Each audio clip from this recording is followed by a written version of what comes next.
দর্শক আপনাদের সবাইকে পবিত্র ঈদুল আজহার আবারও শুভেচ্ছা জানাচ্ছি। ঈদুল আজহার দিন কোরবানির ঈদের দিন আমাদের বাসায় আমরা যেভাবে অ্যারেঞ্জ করেছি নিজেদের জন্য, নিজেদের মতো করে ভাবলাম আপনাদের সাথে আমাদের এই আনন্দটি কিছুটা ভাগাভাগি করি।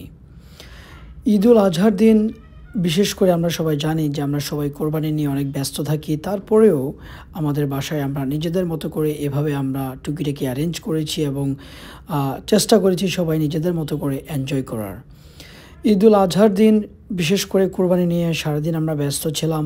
কোরবানি শেষ করে বিকালবেলা যখন আমরা গোশত নিয়ে এসেছি, গোশত নিয়ে এসে সাথে সাথে গোশতটি রান্না করে আমরা এভাবে সবাই এনজয় করেছি, উপভোগ করেছি। তবে যারা আমাদের সাথে ঈদ শুভেচ্ছা বিনিময় করতে এসছেন তারা সবাই কোরবানির গোশতের অনেক প্রশংসা করেছেন। তবে হ্যাঁ, বিদেশের মাটিতে আসলে কোরবানি দেওয়া এবং কোরবানি দিয়ে সেম ডেতে রান্না করে আবার সবাই মিলে একসাথে এনজয় করা, উপভোগ করা, এটি আসলে এক ধরনের অন্যরকম আনন্দ।